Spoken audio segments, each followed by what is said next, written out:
welcome to you all. It's great to have you here at our second online symposium. Our theme is Ecologies of Mind, Media, and Meaning. And this is a continuation of the theme that we had going at our October Alfred Korzybski Memorial Lecture and the symposium that followed, which took place in person in New York City.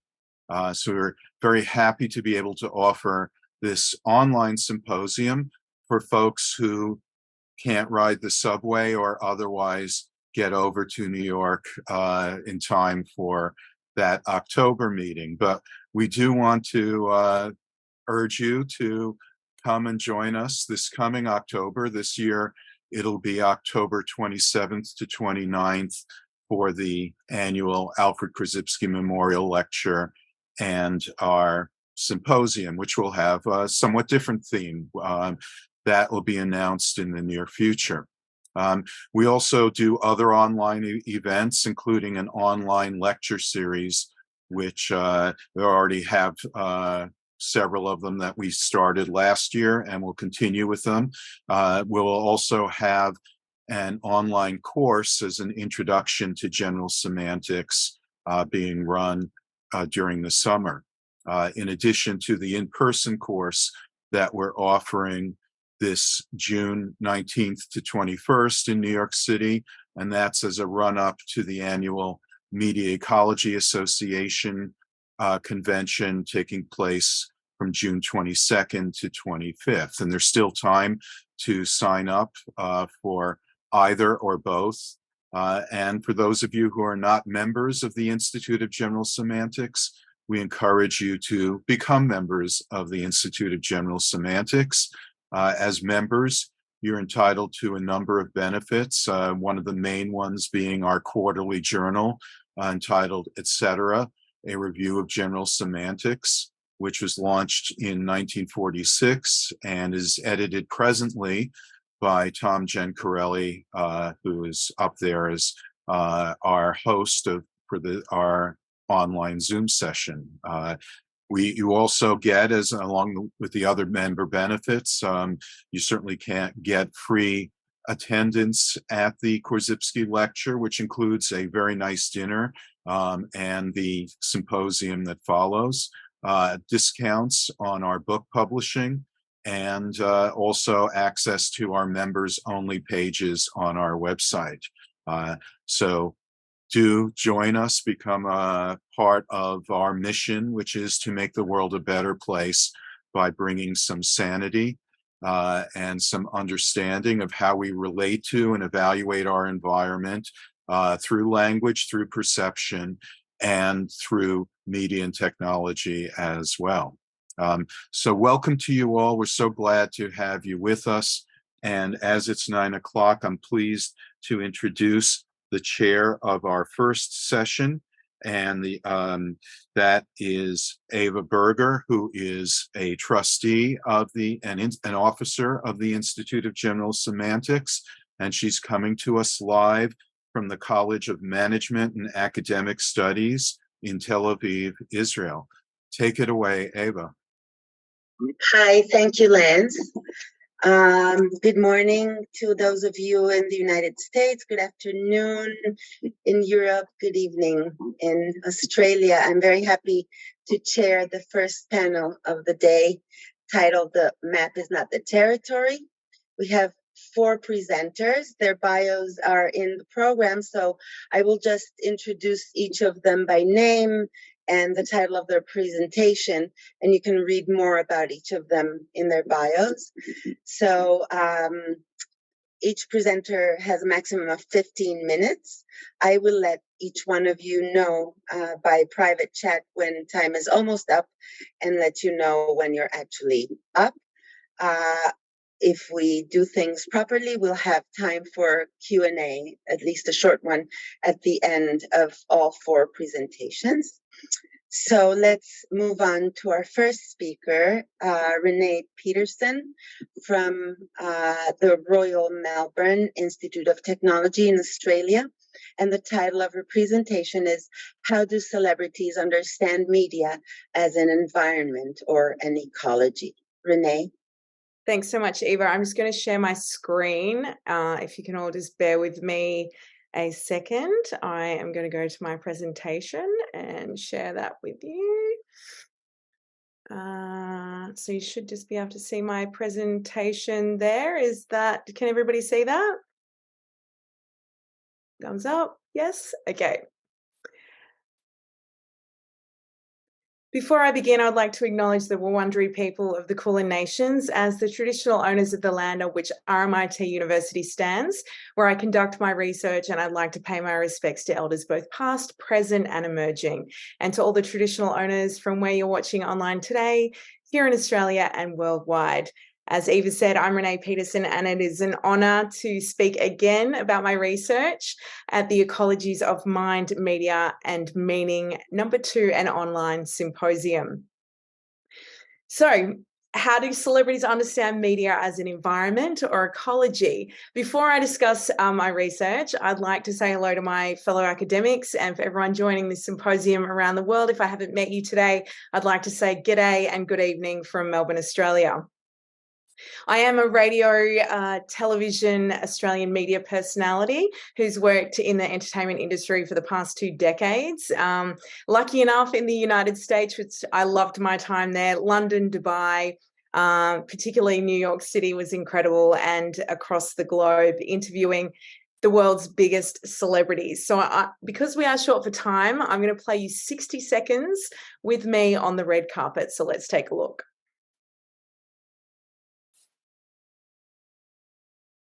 Renee Peterson here at the world premiere of The Laura here in LA, catching up with the cast of 10, the Magic Mike, the young adults cargo, the hit stop. Turn up the music. The International Film Festival here in Dubai, Mission Impossible Ghost Protocol. I did bring you a present from Australia. I thought in the movie there was moments where I was actually going to pee my pants. Really? Oh, yes, good. there was. Good. I took my mum along. Have you What's a mum along? Is that one of those Australian words? to this seat next to you? I shotgun the I girl. fought for this team. Are you single? And what do you look for in a girl? Single, bilingual, and ready to mingle. But of course, I'm going to take you back to where I am right now in 2023 as a PhD candidate in the School of Media and Communications at RMIT in Melbourne, Australia. I'm preparing for my 3rd milestone presentation for my creative practice-based PhD research project. It's a podcast attached with a 50,000 word thesis or dissertation as the research output for my PhD project. So my podcast series is called From Screen Celebrity to Social Media Influencer. There will be 5 episodes in the series with celebrities from across the world, social media or digital content producers, and a special thank you to Professor Lance and Dr. Christopher Bell, who are the academics that featured through my podcast series. Let's take a listen. From Screen Celebrity to Social Media Influencer is a series created, written, produced and researched by media professional, PhD candidate and future Doctor of Media, Renee Peterson. Ryan Seacrest, I'm Oprah Winfrey. My name is James Corden. Hey guys, this is Tyler Snides. Sit on the black carpet for the premiere of Twilight Breaking Tom Mansukhani. My name is Neil Postman. My name is Lance Strate. Welcome to the series From Screen Celebrity to Social Media Influencer. I'm Renee Peterson. I am an Australian commercial radio and television presenter, producer, writer, social media master, and an attributed celebrity. My passion for media has directed my career path to become a PhD candidate within the media and communication research field. My PhD is a creative practice-based project. The focus is how a celebrity engages within the contemporary media ecology, their media practices, and their relationship with their social media producer that affords the celebrity to be influential on social media platforms as an influencer. The series features a plethora of worldwide, well-known radio, television, film, and music celebrities and social media producers employed in the contemporary media ecology who discuss their lived experiences as celebrities and social media influencers. Listen to the series From Screen Celebrity to Social Media Influencer, hosted by Renee Peterson at reneepeterson.com. Spoken by the voiceover guy, authorized by Renee Peterson, future Doctor of Media. And you can find that podcast on my social media platforms if you'd like to take a listen. The podcast episodes are finalized by title. As you can see, episode 1 is the celebrity. The data collection of all the interviews that I've done with my participants, the celebrities, and the social media producers are now complete, which is an amazing feeling because that was 200 hours worth of audio, and each celebrity interview has been edited. Completed episodes to date are 1, 2, and 3, not ready for publication yet.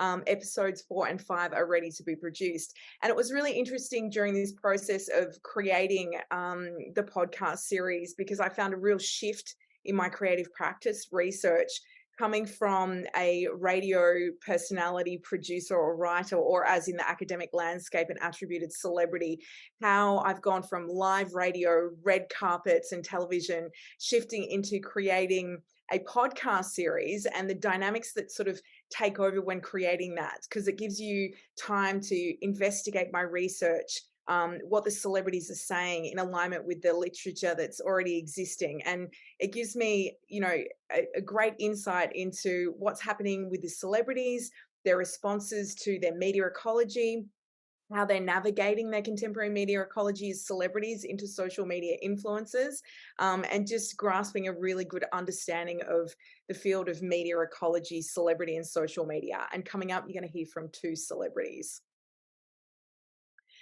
Please welcome Dr. Christopher Bell.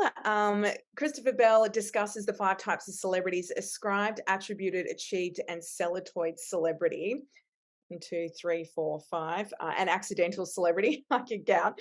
But the 3 main celebrity types that are important for my research are these ones here. Let's take a listen. Hello, everyone. I'm Dr. Christopher Bell, and I am joining Dr. Renee Peterson on the series From Screen Celebrity to Social Media Influencer.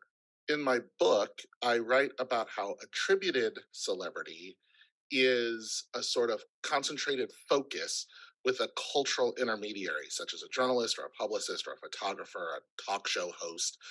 Attributed celebrity is the celebrity that is generated by media. So this is your sort of quintessential being famous for being famous. The most classic example of this are the Kardashians, right? The Kardashians are literally famous for being famous. One day we didn't know who they were, and then the next day they were everywhere just because media were covering them, and because they were on television shows, and because they were in magazines, and people were like, who are they? And the reason people were like, who are they, is because they were nobody. And that's the whole point of it. Attributed celebrity is the celebrity that media generate for somebody.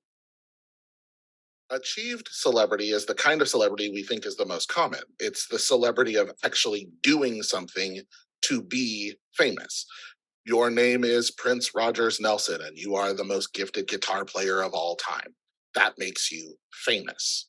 You are Hugh Jackman, and you play Wolverine in the movies, and also Jean Valjean, and also P.T. Barnum. You are famous because we know who you are. We've seen your face in movies. You're a rock star, you're a pop star, you're a sports star, you're a famous inventor or philanthropist or elite scientist. That's achieved celebrity. That's the celebrity that you gain from what Aristotle calls arete, a public display of virtuosity.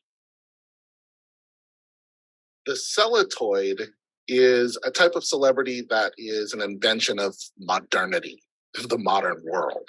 It's a very compressed, concentrated, attributed form of celebrity. It is the very definition of Andy Warhol's "in the future, everyone will be famous for 15 minutes. These are your reality stars, your social media influencers, your memes, those kinds of celebrities that are really, really popular for a very small amount of time, and then they're forgotten 15 minutes from now. Your Instagram stars, your YouTube streamers and so on and so forth. Very, very compressed, concentrated form of attributed celebrity. That's the celatoid. Renee's research is focused on celebrity.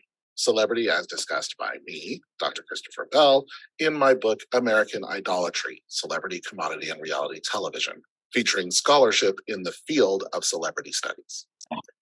Celebrity is an essential part of my theoretical framework for my PhD research, along with social media influences and, of course, media ecology.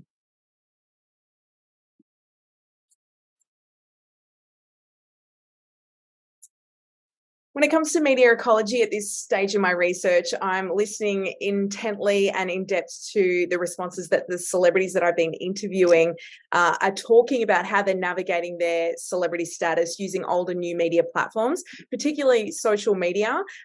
TikTok is quite a prominent point of conversation when it comes to celebrities becoming social media influencers in their contemporary media ecology. And it's interesting to discuss with the celebrities in these interviews their daily media practices that they action on different social media platforms. So whether it's Instagram, TikTok, Facebook, Twitter, and what works best for them, whether they're doing it themselves or they engage a social media producer to create the content. So the celebrity can actually professionally transition into a social media influencer in their contemporary media environment and how they're navigating that, because it is essential for the survival of their careers. As we know, there's always something new coming up, like Be Real, the app. Obviously the conversation about TikTok being banned. So the contemporary media environment for celebrities is constantly changing all the time. Please meet celebrity Jeff Stinko. He's in the Canadian rock band Simple Plan, and let's hear what he thinks about media as an environment. It's not my perspective, obviously, now that you're talking about it, it's never something that really I never thought about it, because really my perspective was always like, how can I use those outlets to promote my music? So everything that we were doing, it was sort of a forced thing, like for musicians, like the real goal is to play shows, make records, and all the medias are basically necessary evils that you kind of have to deal with, That being said, we had a lot of fun, doing all those crazy interviews that we did, back then and are still doing. It is an environment for sure. A lot of great people. It's not my perspective, obviously, now that you're talking about it, it's never something that really I never thought about it, because really my perspective was always like, how can I use those outlets to promote my music? So everything that we were doing, it was sort of a forced thing, like for musicians, like the real goal is to play shows, make records, and all the medias are basically necessary evils that you kind of have to deal with, That being said, we had a lot of fun, doing all those crazy interviews that we did, back then and are still doing. It is an environment for sure. A lot of great people are working on those shows across all mediums, I think media now is an environment that's just growing and it's wider. It's just more complex. Social media is part of it now. Definitely it's media. But now it's not necessarily professionals that are they're most popular, that are necessarily the more recognizable. A lot of times on social media, it's non-pros that are basically creating very original content and getting recognized for it. So it's interesting. You got, super pros, doctorates candidates, and you got the 11-year-olds that are just in their rooms, teaching everybody how to put makeup on. So it's, it runs the gamut in between. So it's a crazy environment that, I never thought about it as an environment, but then it's a crazy one. And it's very interesting Jeff talks about that, because he's never really been asked that question. And that seems to be the emerging themes coming from my interviews with the celebrities. And I know we are stuck for time. I think I've got about 3 more minutes and I will wrap it up. Let's take a listen to Steve Hearn. He's an attributed celebrity and recently spoke at the UN in Paris about media as an environment. I defined the term professional media to describe broadcast media, I guess, as it sits in an age now where anyone can publish media content. And I had several characteristics. One, professional media publish with a purpose that's greater than themselves. So a newspaper, a radio station, TV station, there is a purpose. It may just be to make money, but often it's a greater purpose still. There's an element of contributing to society. Those non-professional social media influencers, those accidental celebrities, if you like, they don't have that. They may gain it, they may seek it, but when they start, they don't have a purpose that's greater than themselves. Second thing was that they're professionals who are trained to deliver their content to clearly identified audience segments that want the content. They're hungry for that content. Third element is professionals who enrich their own culture and society. Fourth is professionals who stimulate thought and imagination. Fifth is those who are guided by rules, regulations, codes of ethics and principles that have been developed by their society to set limits on what they do. And the last one, we need to develop some rules, some regulations. We need to have a regulator to enforce that. And the media environment, the professional media environment we know today was developed. And I just think we're living through the early days, again, the cowboy days, where there are no rules on these new platforms, and it's exciting and interesting. But I can see that in 10 years' time, our societies will realise what's going on and they will expect the same kind of regulation that broadcast media has evolved to. And that's a really great point from Steve. Thank you so much. I went over a couple of minutes, but thank you so much for listening. Obviously, this is my final year of my PhD project, and I'm really excited to publish this podcast and obviously write up my 50,000 word dissertation. Thank you everyone for listening. And if you would like to ask any questions. I think we will leave. Thank you so much, Renee. We'll leave the questions and answers to the end of all four presentations, but please do make a note of it if you have questions for Renee so that we get to it later. Thank you. Thanks. Let's move on to our second presenter, Kolawole Waziri Olagboyega from Tsuru University, Japan. And his presentation is titled Japanese English, a descriptive grammar of educated written English in Japan. The floor is yours.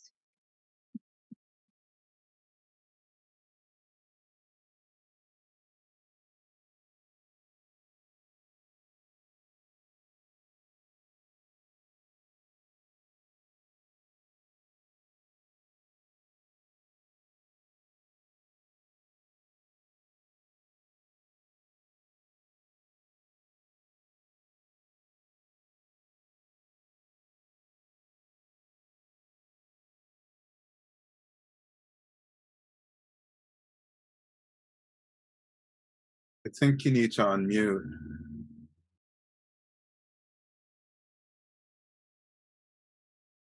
I thought I can't see him, but so can you see my PowerPoint slides?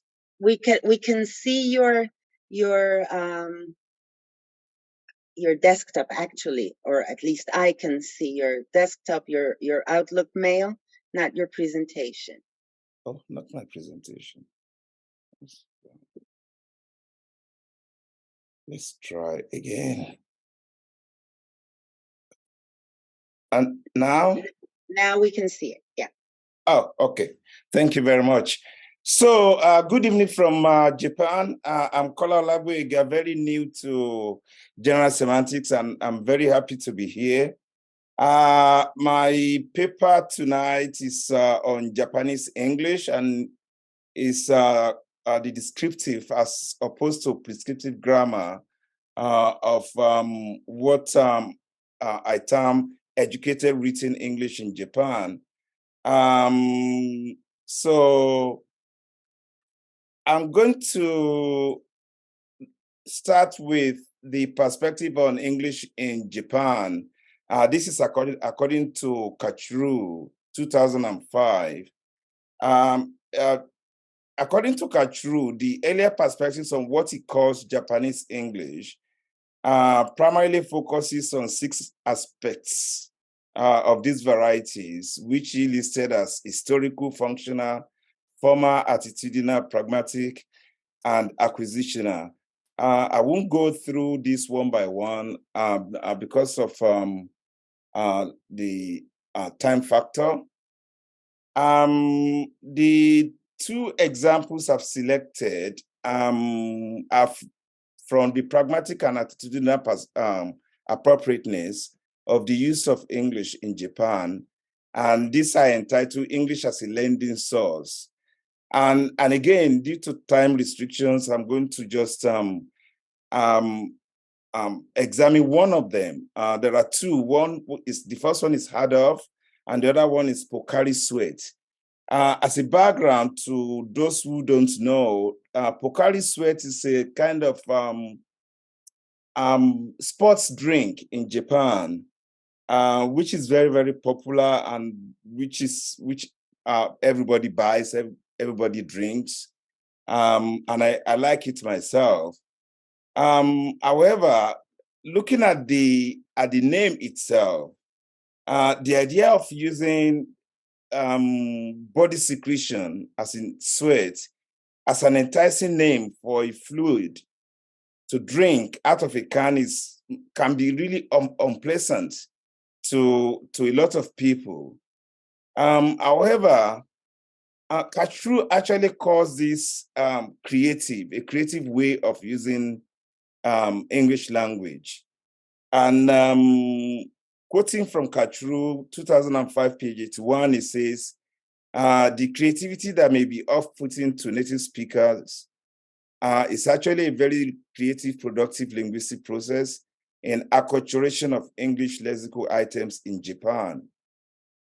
And according to an article in Asia Week, published as far back as 1984, the writer says everyone understands that it is substandard English, but what the foreigner thinks of it is immaterial. The ad is purely domestic.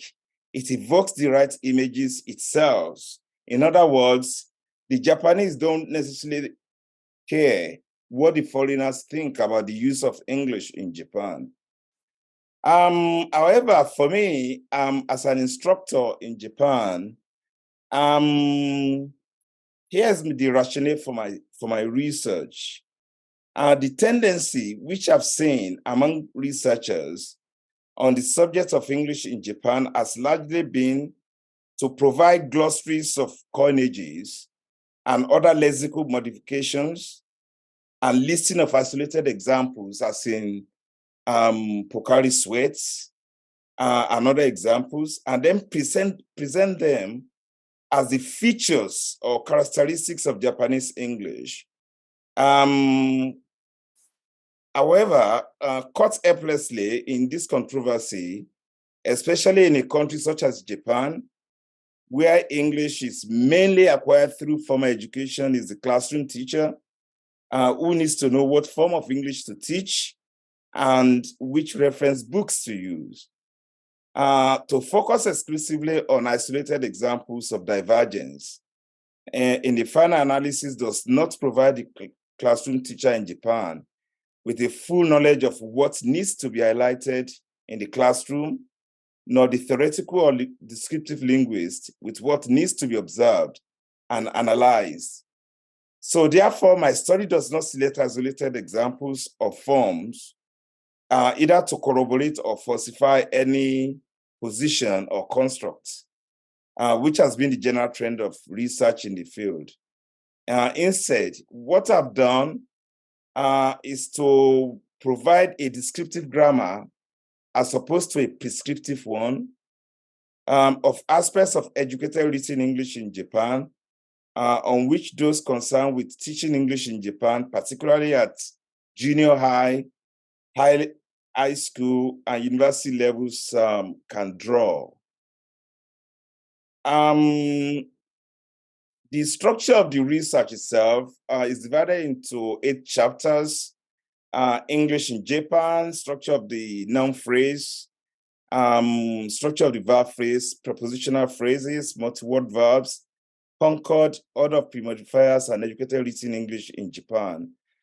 This particular paper that I'm presenting tonight is on prepositional phrases. That is the use of prepositions. And this particular study seeks to demonstrate that across the range of forms, which are regularly identified as errors by descriptive linguists, in the English written by educated Japanese, there are some environments which regularly reflect standard American English practice, and others where what I call divergent forms are manifested with some degrees of frequency. The discrimination between different types of syntactic and semantic environments will give some idea of the possible reasons for this variation and how to set about correcting it in the classroom. The research design itself looks like this. The level of acquisition that I look at is the acrolectal level rather than basilectal or mesolectal. And then the data source comprises government publications, academic writing of university professors, and English language newspapers in Japan. These are the highest levels at which we're readily able to find a corpus from the daily communicative experience of the people, large enough to be well representative of the major forms and quite convenient for detailed examination. The approach, as I've said, is descriptive and not prescriptive, and the aim is pedagogical. The theoretical framework is kind of eclectic. It is a combination of Chomsky's transformational generative grammar and Quark et al.'s traditional grammar. The methodology for this study comprises of data corpus. So the data for the study was collected manually and was therefore very laborious. Each detected divergent form is manually fed into the Word document, which serves as the computerized tool and corpus for the study. The statistical information was calculated by taking account of the entire incidence of divergence divided by the total number of phrases counted. And for each grammatical and semantic environment, I divided each into 3 parts. There's an introduction, where I examine the class of prepositions in standard American practice. And then there is the standard practice usage itself, where I examine environments where prepositional phrases in English written by educated Japanese, we produce no observable patterns of divergence from standard practice. And then the third part is the divergent usage. This is where specific cases of divergence is examined. And tonight, I'm going to present the third part, which I think will be more interesting than the other 2 parts. So I'm going to show you the divergent usage of prepositions in the English written by educated Japanese. And so there are 3 tendencies in prepositional constructions. 1, divergent substitution of a preposition. 2, divergent insertion of a preposition. And 3, divergent omission of a preposition. So the first one, that's the use of one preposition where standard American practice will require a different preposition. The second one is the use of a preposition where standard practice will require none. And then the third example is the absence of a preposition where standard practice will require one to be used. Looking at the divergent substitution of a preposition, I looked at the use of one preposition where standard practice will require a different preposition. And here, there are three types of combinations in which divergence is manifested. The first is where you have the combination of verb and preposition. And the second is where you have the combination of noun and preposition. And the third will be where you have adjectives and preposition. So let's look at some examples. In the combination of verb and preposition, out of 525 sentences that were identified in the corpus, only 42 cases or 8% of examples actually reveal divergence. And I put some of the examples here. The first one here says the Middle East must prepare itself sufficiently for this conflict, which is even likely to result into a world war, rather than result into a standard American practice would probably prefer result in. And then the second one, Japan does qualify to the competition despite being held to a 1-1 draw. Rather than qualify to, the standard American English practice would prefer qualify for. So let's move on to the next set of examples. Here you have a combination of noun and preposition. And here, out of 515 sentences that were identified in that syntactic and semantic environment within the corpus, only 36 cases, which represents 7%, actually show divergence. And then I've got some examples here. Why stated is reasons of entry the room, reasons of standard American practice would probably prefer reasons for. And then the second one, however, the insurgents' insistence at being fully represented at any peace conference still remained. Insistence at, there you have insistence on rather than insistence at. The last one here, the spokesman for the company said they will not allow themselves to suffer deprivations from their rights as citizens, rather than deprivation from. Standard American practice would probably prefer deprivation of. Right. Now, the third example, set of examples, is where you have a combination of adjective and prepositions. In this case, out of 180 sentences that were identified in the corpus, only 11 or 6% of cases actually show divergence. There are 4 examples here. The climate is not conducive for the successful operation of the industry here. Rather than conducive for, a standard practice will probably use conducive to. The committee will be independent from government control rather than independent from. You probably prefer independent of. The last 2 are a little bit controversial. However, the students were found to be good in mathematics. Standard British English would prefer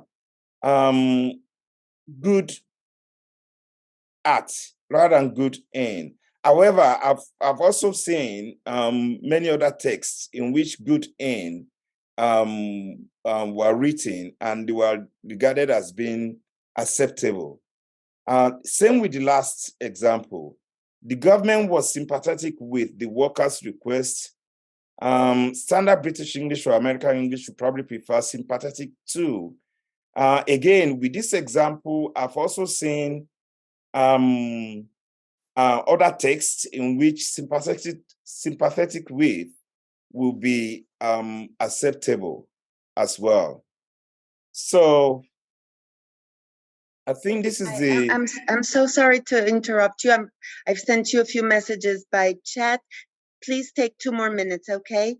Okay, sorry, I didn't see that. Okay, 2 minutes will be fine. Here we have divergent insertion of a preposition. So this is where you have the use of a preposition where standard practice will require none. And here, out of 525 sentences that were identified in the corpus, only 31 or 6% of cases actually show some divergence. Here, I'll just read one example. The Russians rather advocate for, you will have advocate peace. You won't for will not be necessary in that example. Maybe I can take a second one. The students vacated from the campus. Here, vacated the campus will be the acceptable standard practice. From will not be required. And I think this is the last set of examples.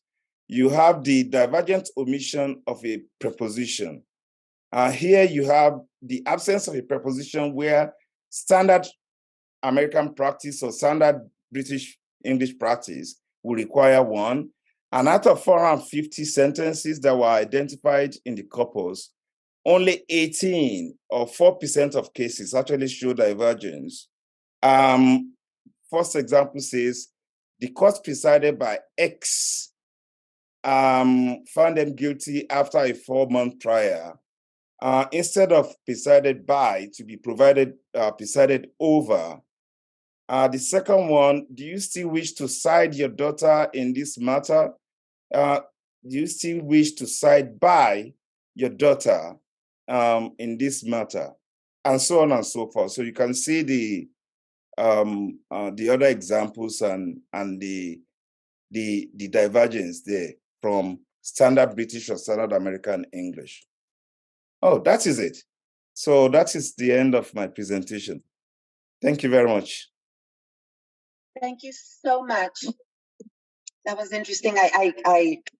My internet had some trouble in the middle, but I think I'm back. I'm assuming you can see and hear me. So let's move right on to our next presenter, Deepa Mishra from Chandibai, Himathmal, Mansukhani College in India. I hope I said that properly. Deepa, you're muted. Hello, can you hear me? Yes, yeah. We can. Thank you very much, madam. Very nicely, you have very correctly, you have pronounced the name like as it should be pronounced in because it is a very Indian name. And thank you so much. So a good morning to everyone, and I take this opportunity to thank Professor Lance Strate for giving me this opportunity to talk about general semantics and Samkhya philosophy today. And this is one of the chapters of my ongoing research on general semantics and Indian philosophy. So I'm going to touch upon 2 key areas of general semantics, that is consciousness of abstraction. And before that, let me just share a PPT which I have prepared just to... Can you see the PPT? Yeah, is it visible?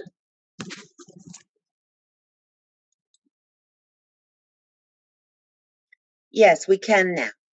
Yeah. So, yeah. Just, I think you should go to presenter mode. Is it visible now? We can see all of your slides on the left. I think you should go to... Yeah. Just a moment. Just press on the podium on the bottom.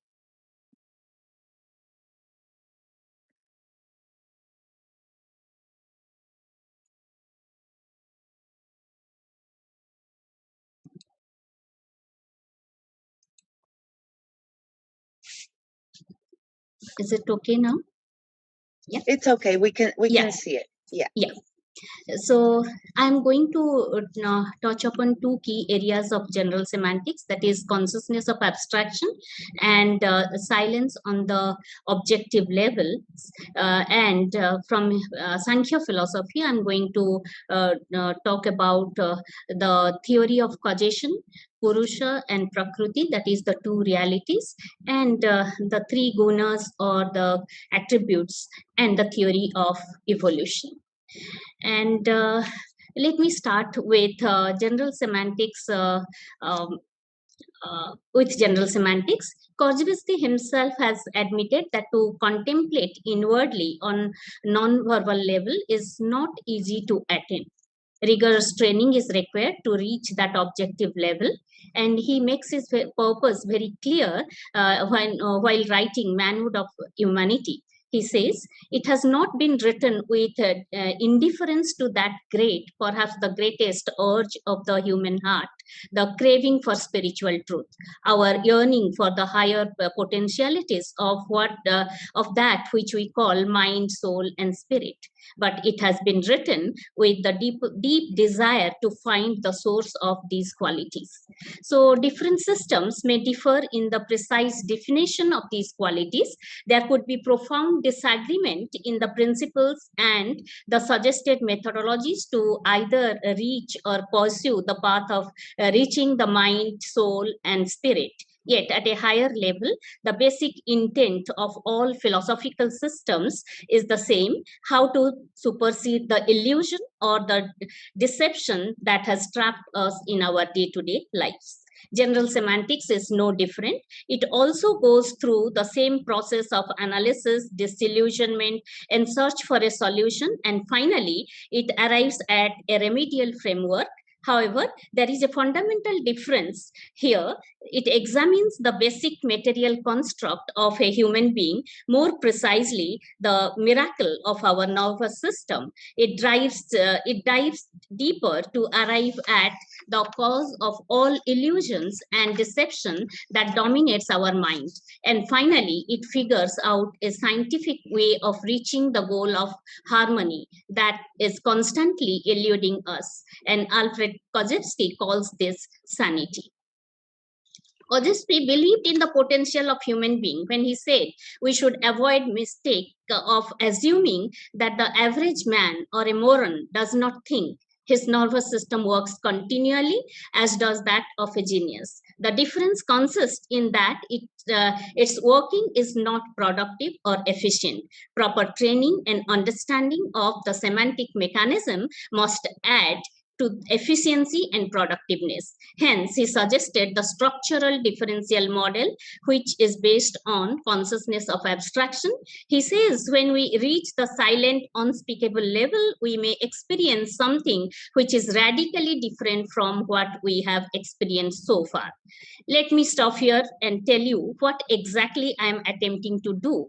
As a student of literature, I have always looked at the East and West in a comparative mode, draws distinction and similarities, and reflect if there is any kind of convergence in the respective flows. It is in this context I would like to take liberty to present today the summary takeaway of one of the oldest school of Indian philosophy called Samkhya, that goes back to about 3 millennia from today, and how general semantics bears a striking similarity with this philosophy, and how Korzybski's process of abstraction broadly mirrors the Samkhya philosophy. So I will be talking about theory of causation, Purusha and Prakriti, the three gunas, and the theory of evolution. So let me start with Samkhya metaphysics. Samkhya philosophy belongs to the realistic school of Indian philosophy, and it is a dualistic philosophy. Therefore, Samkhya philosophy is regarded as dualistic realism. It is dualistic because they believe in the two doctrine of existence, that is Prakriti and that is matter, if I translate it, and Purusha, that is the spirit or the soul or the self, as two ultimate realities of the universe. They believe that these two doctrines are responsible for the whole creation. It is realism because they also believe that, like the spirit, the matter also exists, and both matter and spirit are equally real for them. The Samkhya school expresses that Purusha and Prakriti, that is matter and spirit, are completely different from each other. Samkhya philosophy claims that the world is a combination of manifestation of different objects. Some fundamental question arises here. What is the ultimate cause of an object, and what is the ultimate cause of which the various objects of the world are made? To this, Samkhya replies that Prakriti is the ultimate cause, or the matter is the ultimate cause.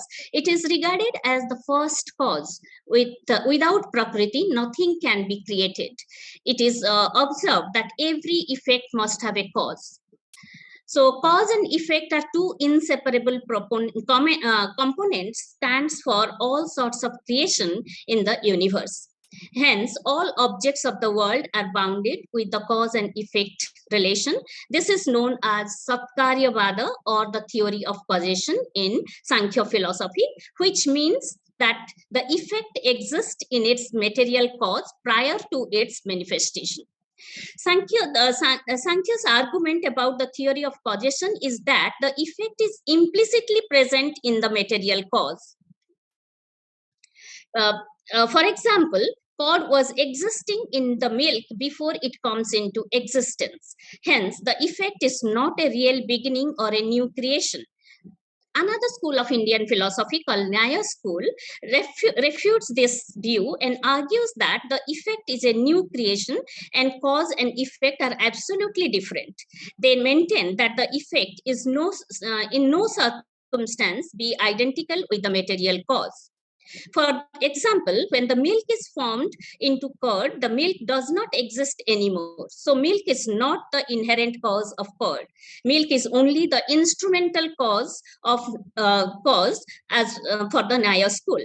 But the Samkhya school disagrees with this argument of the Nyaya school and argues that if curd as an effect is a new creation and does not exist in the material cause prior to its production, then can we produce curd from some other liquid like oil, water, kerosene, etc.? So the for Samkhya, milk is the material cause in which the effect curd or certain unmanifest form implicitly exists. Prakriti is the first and ultimate cause of all objects of this world, both gross and subtle. Prakriti manifests itself as the universe. It is a mental activity, and therefore most of what we would call psychology belongs to the nature of Prakriti. One only consciousness belongs to the soul, that is Purusha or the self, not Prakriti. However, the nearness of Purusha and Prakriti disturbs the balance of the gunas of the Prakriti or the attributes of the Prakriti. So in order to manifest, Prakriti needs certain attributes, and those attributes are called sattva, that is rajas and tamas. These are the three attributes which activates Prakriti to manifest or helps Prakriti to manifest. So Samkhya philosophy argues that everything is made up of only two realities, that is Prakriti and Purusha, and many arguments are offered by Samkhya philosopher to prove this existence of Purusha and Prakriti, but to go into that is, I think, beyond the scope of this paper. And since Prakriti is creating the whole universe and its objects, it has three constituents called the gunas. These are the Sathya Gunas, which stands for purity, light, and harmony, and which is the pure quality of the consciousness, whereas Rajas and Tamas are the attributes of the Prakriti. Only the highest form of highest quality among these gunas, that is Sattva Guna, resides in the pure consciousness. So Samkhya philosophy argues that we all have some combination of all these three gunas, and our personalities are fundamentally shaped by the constituents of these three gunas or qualities. So when these gunas are in equilibrium, this is the natural state of Prakriti. Nothing happens. But these three qualities, Sattva, Rajas, and Tamas, these three qualities compel Prakriti to create or to manifest. So from Prakriti, which is the first category, is produced Mahat. So these are the qualities, the nearness of the two realities, that is the Purusha and Prakriti, which are completely different from each other. When they come in closer to each other, and with this, these three gunas which starts reacting to it, during that time, these are the Prakriti manifests to create objects of this world in the following order. They are Mahat, or the intellect, Ahamkara, that is ego, Manas, that is mind, the 5 sense organs, 5 organs of action, 5 subtle elements, and 5 physical organs. So these are all the creation of Prakriti. So when you look at this order, Prakriti, the first manifestation starts with Mahat, and then from Mahat comes Ahamkara, that is the ego, or that is formed, or the I principle is formed, which produces 16 other categories, which includes the mind, the 5 sense organs, the 5 organs of action, 5 subtle elements, and from the 5 subtle elements originates the 5 physical elements, that is the Mahabhutas, which we are talking about, that is ether, then air, water, and all those elements. So what I'm trying to say through this is, when we look at these quality, these manifestation, these orders, or these principles, so what happens? So this helps us to perceive with much better clarity. So we start perceiving things when these 5 subtle elements, the 5 subtle elements are captured by 5 sense organs through the power of 5 motor organs and processed by the Antakarana tools, that is the Antakarana, or the internal tools, that is Mahat, Ahamkara, Manas, 5 sense organ, and 5 organs of action. These are called internal tools. So then at the first level, these things happen. When we start perceiving things, these tools help us to get clarity of the picture. But the other 2 organs, but when we start inferring, inference starts with these 5 organs, as well as with the inclusion of the external devices, the 5 subtle elements, and 5 physical organs. So we start inferring mainly by using the Antakarana tools through the reasoning and observing one or the more external organs. So here I would like to say that inference, as per Samkhya, which was 3 millennia ago, that time, the process they followed is forming a hypothesis, then finding out the cause and reason, and then making inferences after inferences based on past proven examples. And this is which is a current scientific method which you use for our research.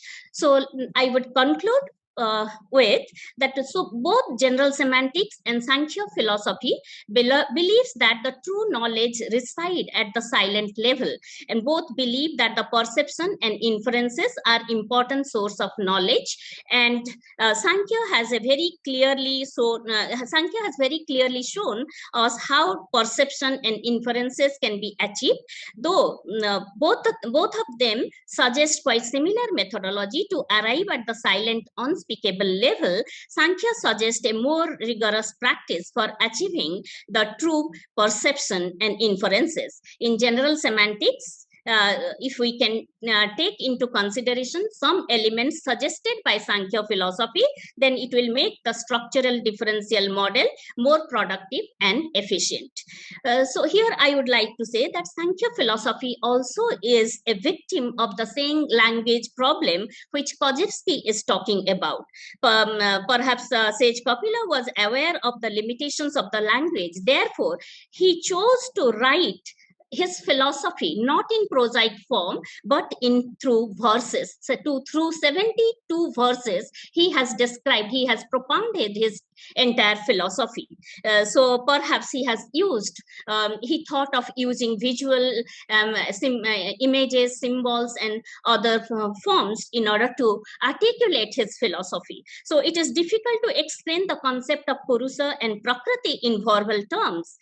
So yoga is considered as the practical aspect of Samkhya philosophy. So in order to understand Purusa and Prakriti, only Samkhya philosophy, if we practice through the theory developed by Samkhya philosophy, I think it will be very difficult. But if it is accompanied by yoga, which actually takes charge of the nervous system, I think to reach that non-verbal level, that silent level will be easier, and to understand the idea of Purusha and Prakriti, the self and the matter, will be much more clear. And definitely this will also make our understanding of the idea of mind, spirit and soul much clearer.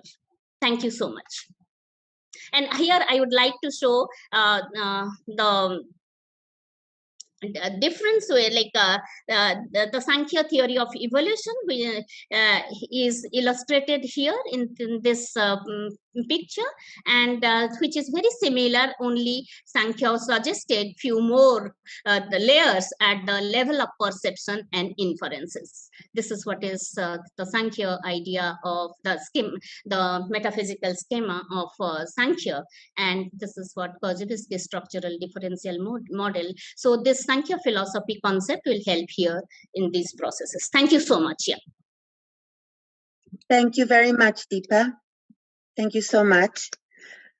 We're moving on to our last presenter of this first panel, Anders Lind from Umeå University in Sweden. And the title of his presentation is Challenging the Ecology of Orchestra Music Performance. Anders? Hi there. You can hear me and you can see. Yeah. Okay, thank you. Firstly, I would like to thank Lance for inviting me to this symposium with this such an interesting and diverse program. And yeah, my name is Anders Lind, and I'm a music composer, and I work as an artistic associate professor at Umeå University in Sweden. And my artistic interest lies in the intersection between tradition and innovation. More specifically, exploring new performance practices for contemporary art music. And as an artistic researcher, I explore new mediums in my work, in how a new medium can affect the creative process and bring to life unexpected sides of a practice.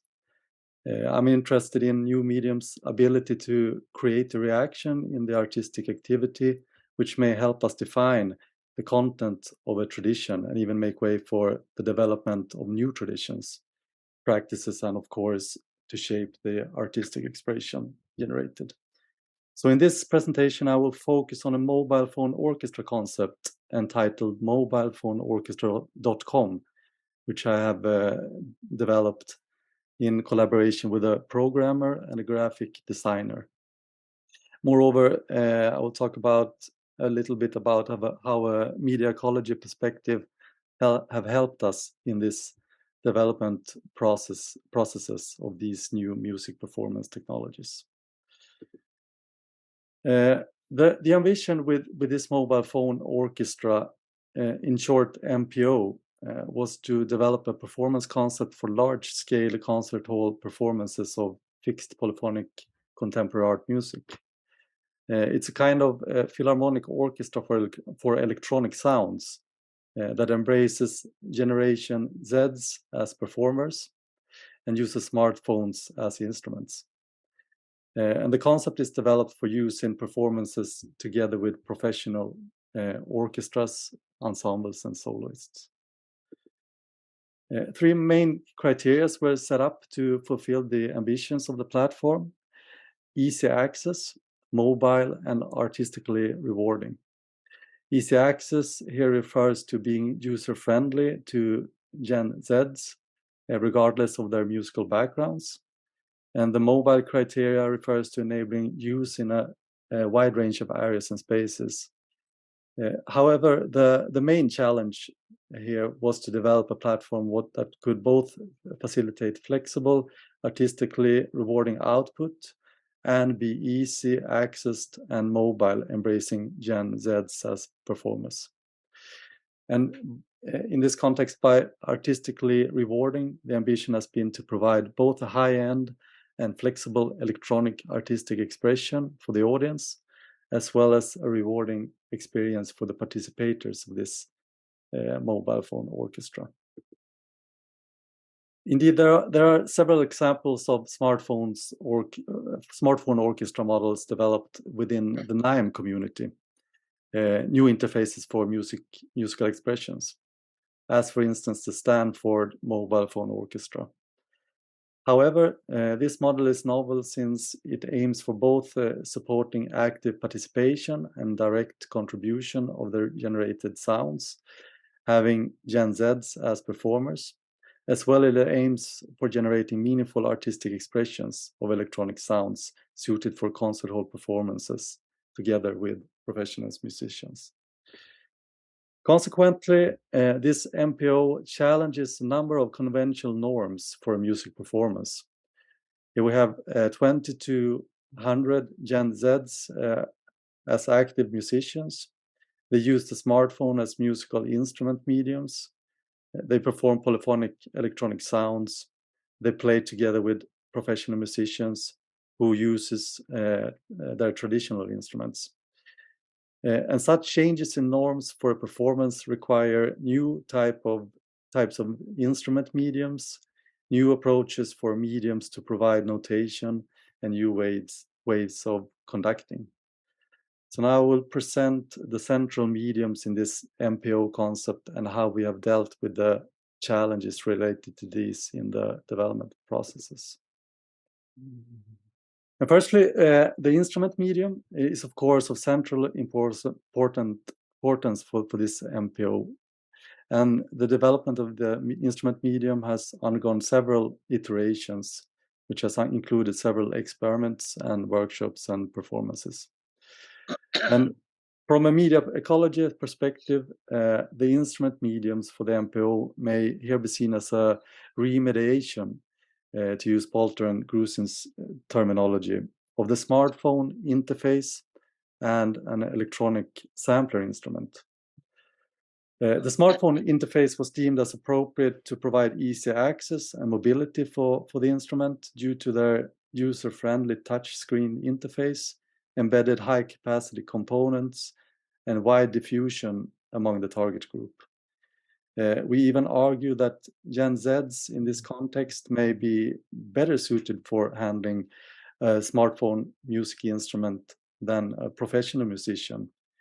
And why even congregate professional string musicians, for instance, to perform on a smartphone instrument when their unique artistic competence after lifelong training and experience is deeply rooted and connected to their respective traditional music instruments as mediums. So, and then on the other hand, on the artistically rewarding criteria, an electronic sampler instrument offer great possibilities for generating almost any electronically pre-processed sound, which may provide control to generate meaningful expressions. Consequently, we decided to make this instrument sample-based. And scholars as Blaine et al. Have argued that one of the main factors which makes an instrument intuitive and easy for novices to learn quickly is that the musical control is highly restricted. And indeed, as a consequence of that, the limited musical control of the instruments may also result in a lack of musical depth or expressivity.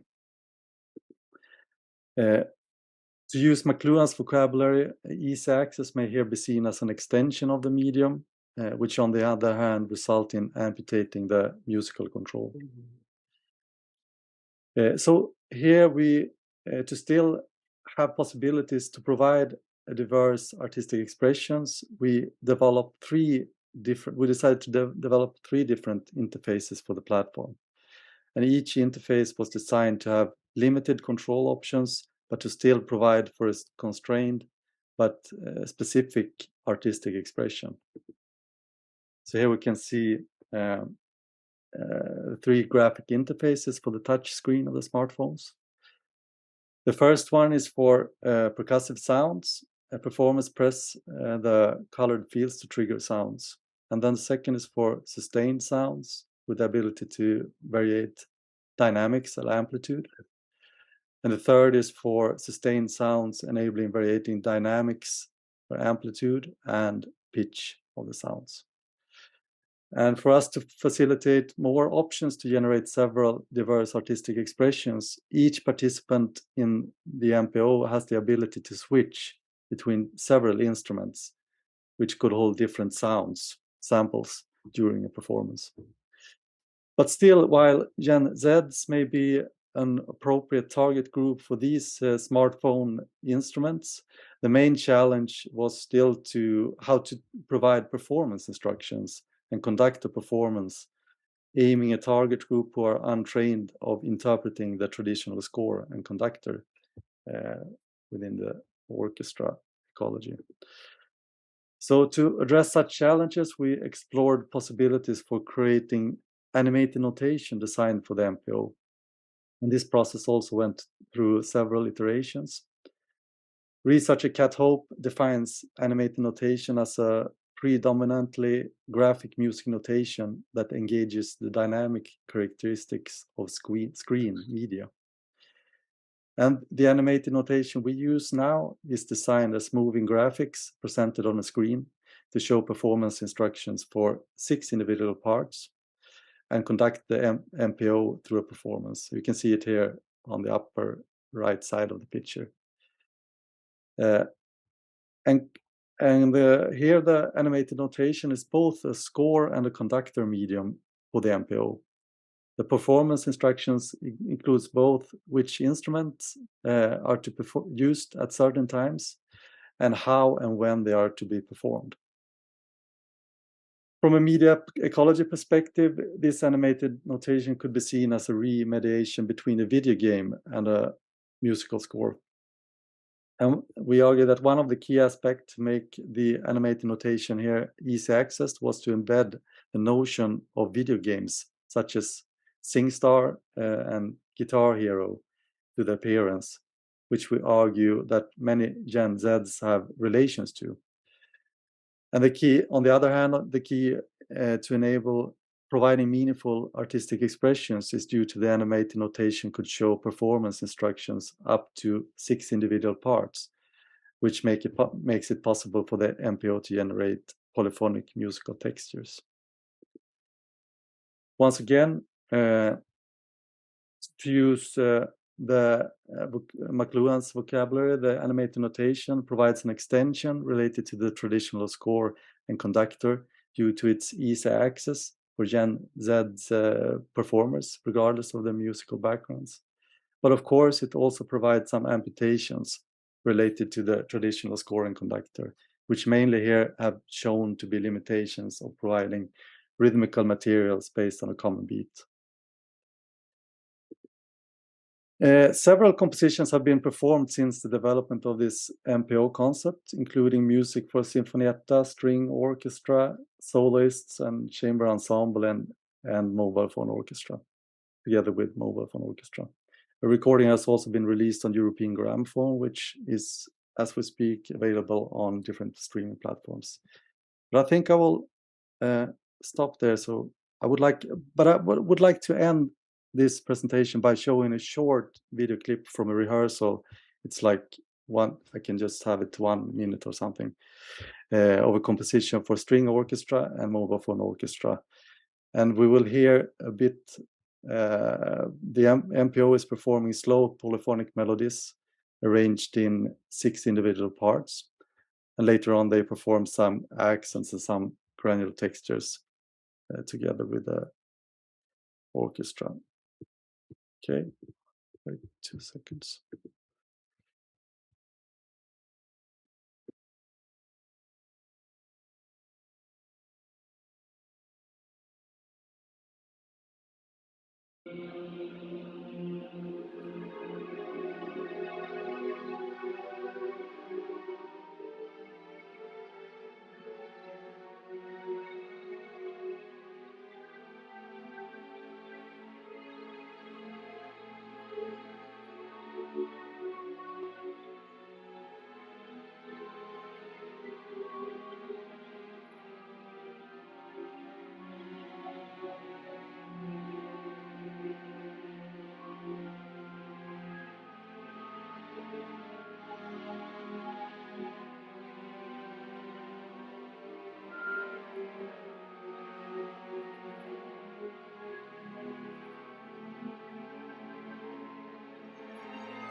I think I will stop there. So thank you. Thank you so much, Anders.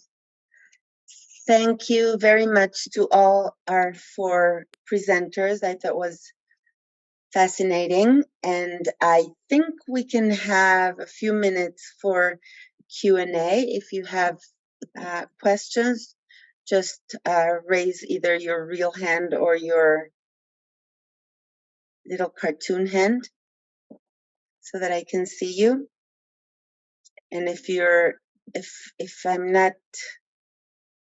I can't see you, just speak and you'll appear. Okay, are there no questions? Because Jesse has a hand up. Oh, I'm sorry, I didn't see. It's hard to see against the background. Okay, thanks, Jesse. Go ahead.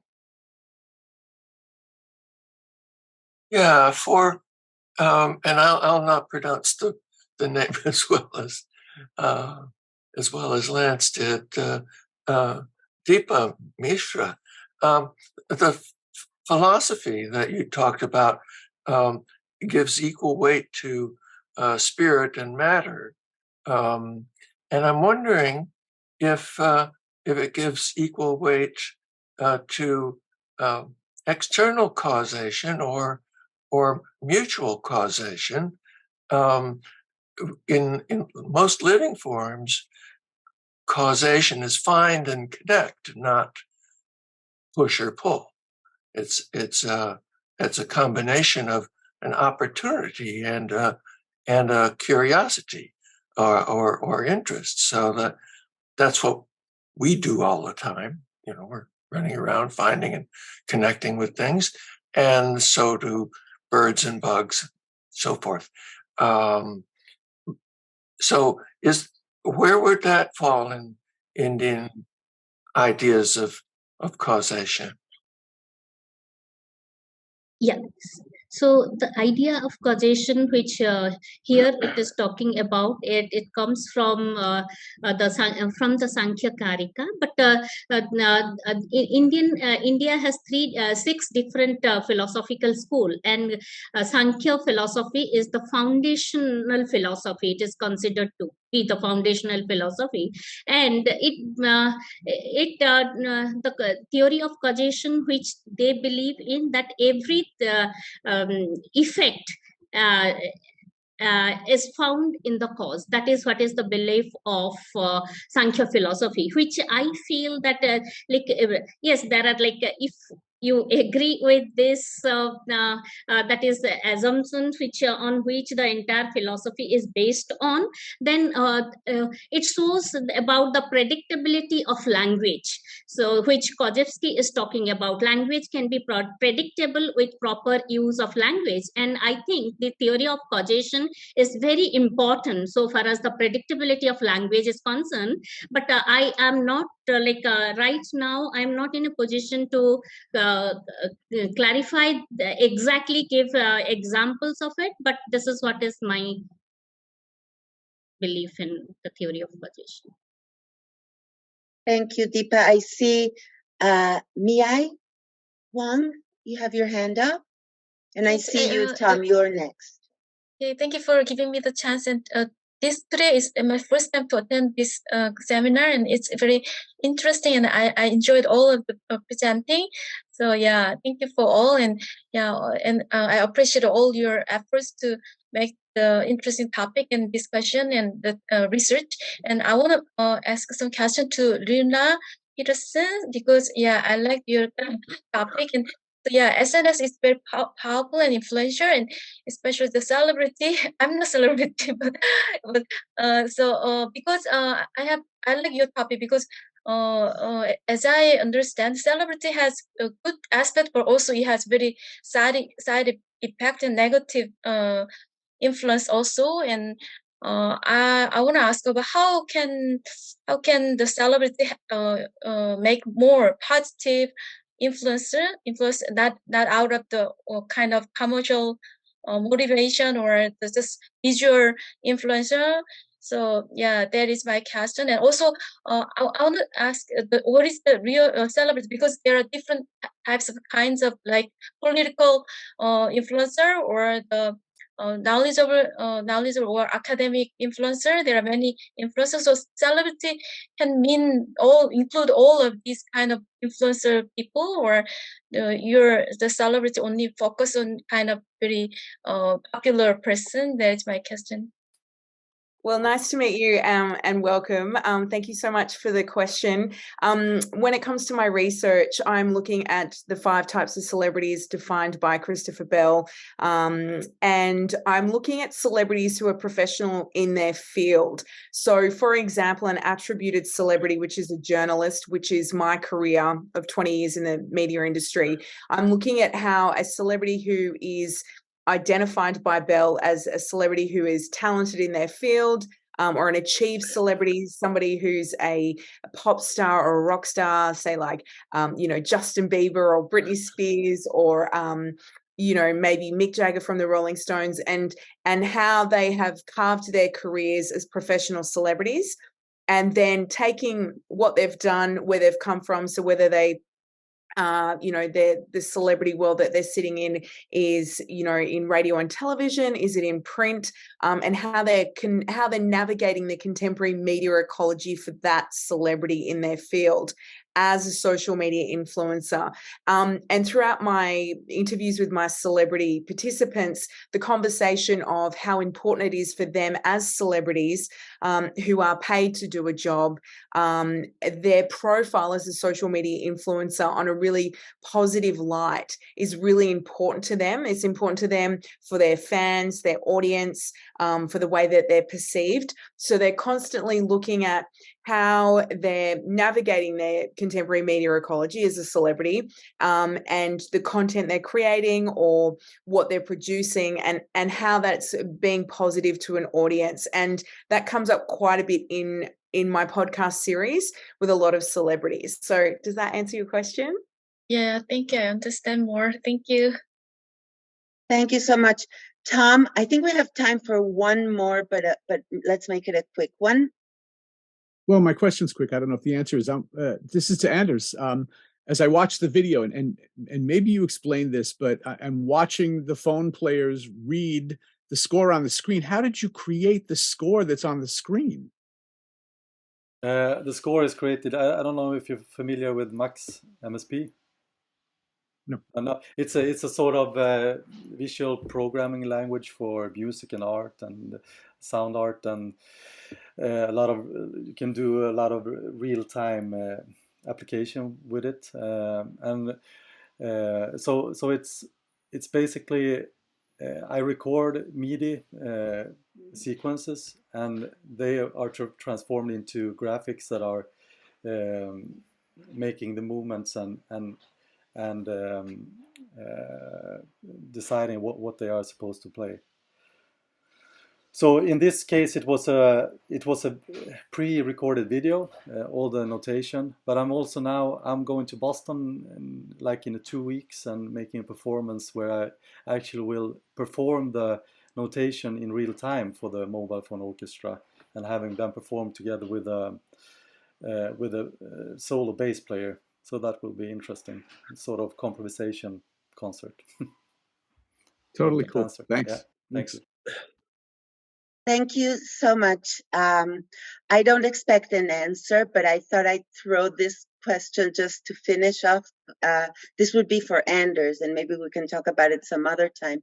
But is there such a thing as a virtuoso on mobile phone? But just threw that out there, and maybe, as I said, we can talk about it. Thank you so much to all of our presenters. I think we can have a short break. Lance, what do you say? Yeah, we'll take 5 minutes and we'll start on a half hour. So thank you all. This has been a wonderful start to our symposium. Thank you so much, Lance. Thank you. Thank you very much. Thanks to all the other presenters. Yeah, thank you.